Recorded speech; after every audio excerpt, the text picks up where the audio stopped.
Welcome to the new lesson, and today we want to take a look at the add detail function in Spring. So we already have the box that we had from the previous lesson, and we have a sphere also here.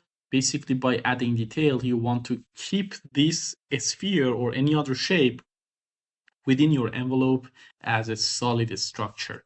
So I go simply to add detail.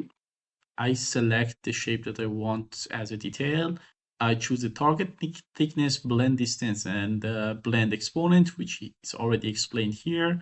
I'm going to choose the thickness of 2 millimeters, and I do not check the box of subtract. If you do so, it will remove that structure from your envelope. Okay, so this shape appears here, and then I go to compute. I did not change anything else.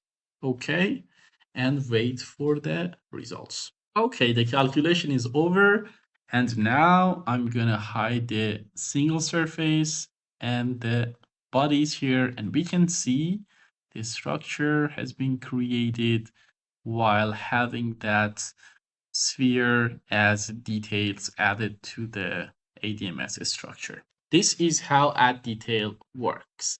See you in the next lesson.